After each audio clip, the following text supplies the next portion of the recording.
Welcome to the newest series here at the JoBlo Movie Network, where we delve into little-known facts about some of the entertainment industry's biggest names. For our inaugural episode, we decided to kick things off with one of the biggest movie stars in the history of movie stardom, a man whose name alone on the marquee can still draw masses to the theaters. So pop some of that corn and sip on some of that soda drink, grab some of those nachos with that plastic cheese, and sit back as we reveal 22 things you didn't know about Tom Cruise. Because 22 it's a good number. So, without further ado, here are 22 things you didn't know about the one, the only Tom Cruise. Number 1. While he famously starred in Oliver Stone's Born on the 4th of July, Cruise himself almost shares a birthday with the real-life figure he's playing, Ron Kovic. Cruise was born on the 3rd of July. So close. Number 2. Did you ever watch Aladdin and think to yourself, wow, that character looks so familiar? Well, it's because the animators used Tom Cruise as their inspiration for the character's look, feeling that the likeness to Cruise would make the character more likable. And it worked. Everybody likes Aladdin. Number 3. Fans of the show Lost may recognize this man. His name is William Mapother, and if you thought those chiseled cheekbones and that $1 million smile were just good luck, they're actually good genes, as he is Tom Cruise's younger cousin on his father's side. Tom Cruise's birth name is Thomas Cruise Mapother IV. Number 4. If you happen to be in Japan on October 10th, you can celebrate Tom Cruise Day. This holiday began in 2006 when it was reported that Tom Cruise had visited the country more than any other Hollywood actor. Number 5. Cruise doesn't just play a hero on the screen, he is one in real life as well. In 1996, he witnessed a woman get hit by a car, where most people would simply call the police and give a statement. Tom Cruise took the woman to the hospital, and when he learned that the woman had no health insurance, he paid the entire bill on the spot. In 1998, he heard the screams of his then neighbor in London and proceeded to chase down thieves who had stolen over $150,000 worth of jewelry from the woman with no regard for his own safety. Just instinct. And it was recently revealed after saving the life of a cameraman on the set of his new Mission Impossible film, when he nearly fell off a moving train during a stunt, that Tom Cruise had also saved the life of his cocktail co-star Elizabeth Shue. After filming a scene from a helicopter on the beach where Shue and Cruise were riding horses, the helicopter landed with cameraman Bill Bennett still in the passenger seat. He invited the actors to come watch the playback of the scene that they had just shot. Elizabeth Shue began walking straight back toward the tail rotor, which was still going full speed, making it virtually invisible. Cruise, who is a pilot and familiar with the aspects of the helicopter, immediately jumped out and sprinted at Shue, diving, only able to grab her feet, which made her fall to the ground, narrowly avoiding the deadly encounter with the blade and saving her life. Number 6. Cruise originally had no interest in acting. In high school, he was a wrestler, but one fateful day he injured his knee, which meant he could no longer wrestle. This led Cruise to go across the hall and audition for the school's production of Guys and Dolls. Number 7. Cruise's love life has been splashed around the tabloids for the better part of 30 years. So much so that Cruise had made quite a pretty penny suing some of those publications. Please don't sue us, Mr. Cruise, thank you. But did you know that there is one pretty odd coincidence that all of his former wives have in common? Mimi Rogers, Nicole Kidman, and Katie Holmes were all 33 years old when Tom Cruise divorced them.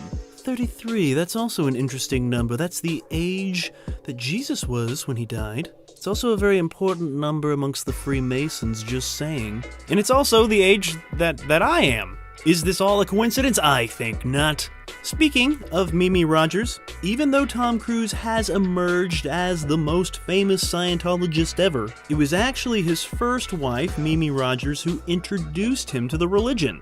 Cruise was a young star on the rise when he met Rogers, who was a second-generation Scientologist. He met her at a dinner party in 1985. It is believed that Tom Cruise is currently an OT7, or operating Thetan Level 7, within the Church of Scientology. And even with his status, this is not the highest level that you can reach. That would be Level 8.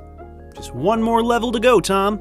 You can do it. Speaking of Level 8, let's go to number 8. If you enjoy your $700 pair of Ray-Ban sunglasses, you can thank Tom Cruise for reviving the brand, as when they were making risky business, Ray-Ban was on the verge of bankruptcy and paid to have their glasses worn by Tom Cruise in the film.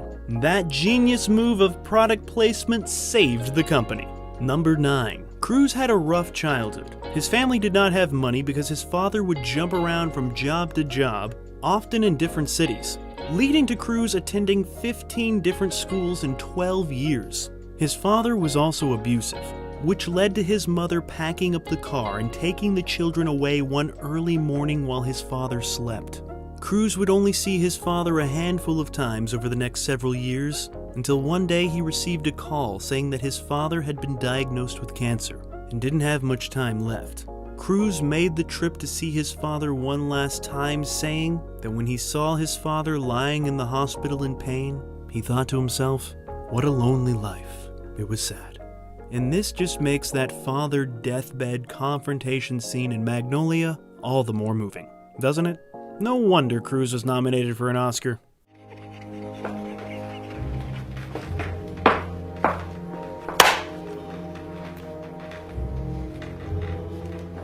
Number 10. Cruise was the first actor to ever appear in 5 consecutive $100 million grossing films in North America. A Few Good Men, The Firm, Interview with a Vampire, Mission Impossible, and Jerry Maguire.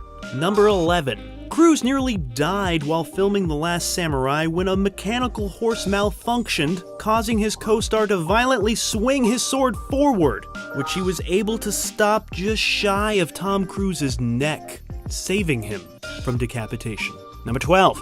As is the case with all actors, Tom Cruise has come close to starring in several big-name films. Like Iron Man.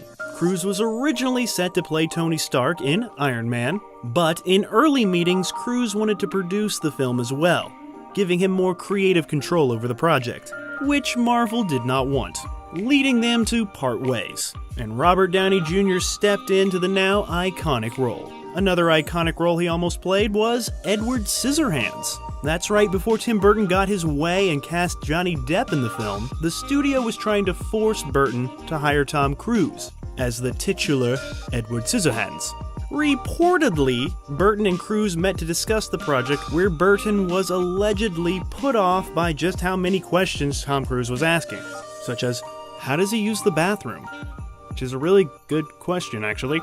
And yeah, it's perfectly normal for an actor to want to know everything about the character they're playing, but Burton said that the character was meant to be more ambiguous. Cruise also reportedly wanted to make the ending a little more of a happy one. Obviously, Cruise did not take the role, and the rest, they say, is history.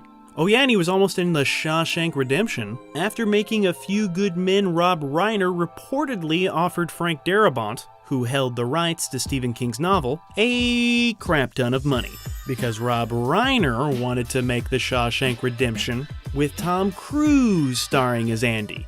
But Frank Darabont declined the offer and went on to cast Tim Robbins in the role, and they went on to make one of the greatest movies ever made in the process. Other roles Cruise could have landed include Salt, Once Upon a Time in Hollywood, and many more. It turns out, when you're the biggest star in the world, people want you in their movies, but you can't do them all. Number 13. Tom Cruise struck up a strong friendship with fellow movie icon Paul Newman on the set of The Color of Money. The older actor encouraged the younger one to push himself as an actor and to try car racing. Both pieces of advice had huge impacts on his career.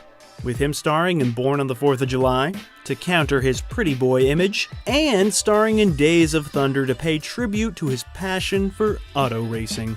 Number 14. Speaking of Days of Thunder, the film was considered a box office disappointment despite relatively big numbers at the box office, for the sole reason that it did not live up to Top Gun. However, it did have a huge impact on his personal life, as the young Australian actress they hired to play the leading lady was none other than Nicole Kidman. One famous fan of the film is director Quentin Tarantino, who said it's the movie driving classics Le Mans and Grand Prix wanted to be. Number 15. Tom Cruise has had a pretty amazing working relationship with Christopher McQuarrie. It began when McQuarrie wrote Valkyrie, culminating with him both writing and directing Cruise's Jack Reacher movie. Since then, he has had at least writing credits on most of Cruise's films, in addition to directing Mission Impossible, Rogue Nation, and Fallout, and the now untitled 7th film, with an 8th one to come. Number 16. Tom Cruise basically had to take 2 whole years off from his career just to make Eyes Wide Shut. He was so eager to work with Stanley Kubrick that he was willing to make that sacrifice. But it turned out to be a much larger commitment than anyone could have foreseen due to Kubrick's perfectionism. Filming started in November of 1996 and didn't wrap until June of 1998. Cruise, who is virtually in every scene of the film, essentially had to move to London for 2 years. Tom Cruise's then wife, Nicole Kidman, was the second lead, but her time commitment wasn't quite as intense, and she was able to leave the film and make a few other movies as the shoot went on, due to the fact that she's off-screen for most of the second act. Sadly, Stanley Kubrick would die before the film would get released, but Cruise always maintained that despite essentially losing 2 years of his career, he has no regrets. Number 17. Tom Cruise is very protective of his image, so much so that he actually forbids his likeness to be used in video games or on toys. Ever wonder why they've never made a Mission Impossible video game? Well, now you know. Number 18. Cruise has remained close friends with many of his former child co-stars. Little Jonathan Lipnicki, not so little anymore, said that after once cold calling his office for career advice, Cruise immediately invited him over to his house for a private sit-down to talk shop.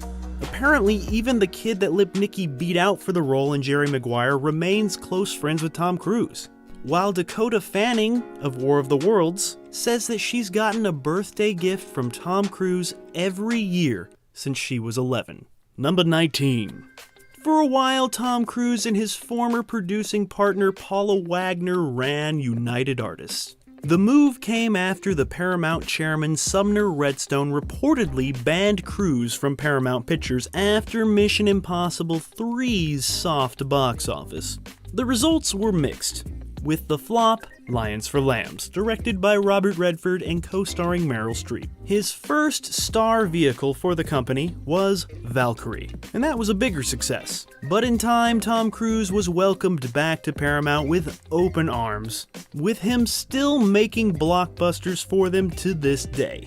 Number 20. While at this point everyone knows Tom Cruise is only about 5'7", so am I. But the man himself doesn't seem to get too hung up on it. In fact, he has a well-known preference for taller women, with all 3 of his former wives being taller than him. Mimi Rogers was 5'8", Katie Holmes was 5'9", while Nicole Kidman was a whopping 5'11", towering over him in heels.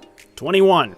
While filming Mission Impossible Rogue Nation, Tom Cruise performed one of his most daring stunts ever, holding his breath underwater for a whole 6 minutes.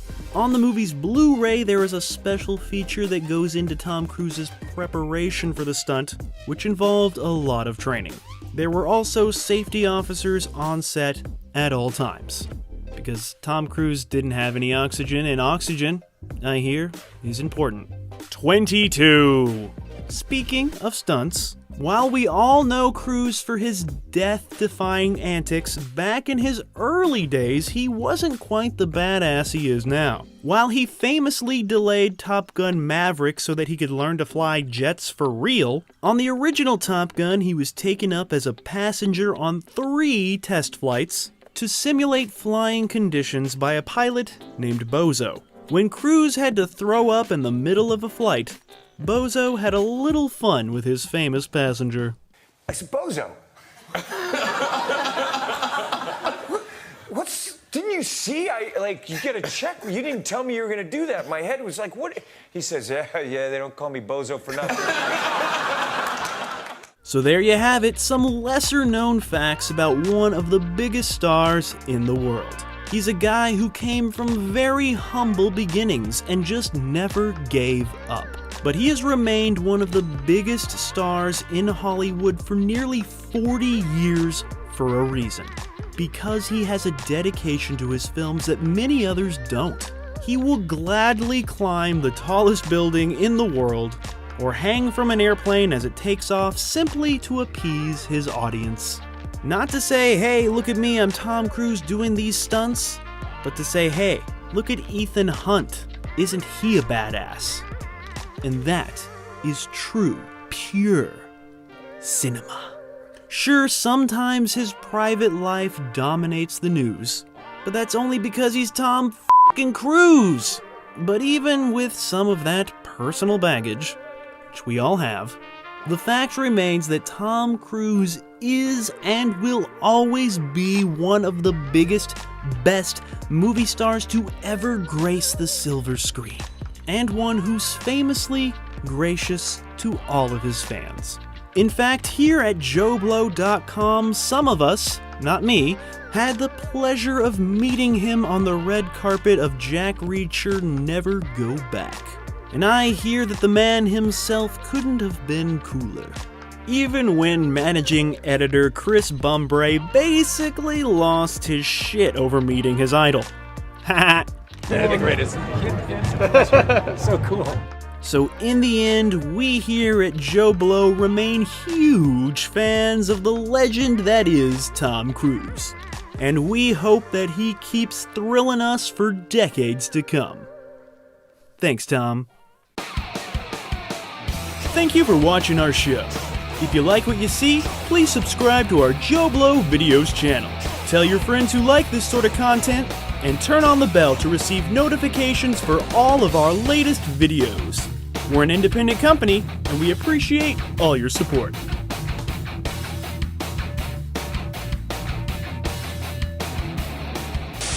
Thank you for clicking on our video, everybody. If you like what you saw here, please make sure you like the video and subscribe and share with your friends who like this sort of content. JoBlo was created by movie fans for movie fans, and we appreciate your support.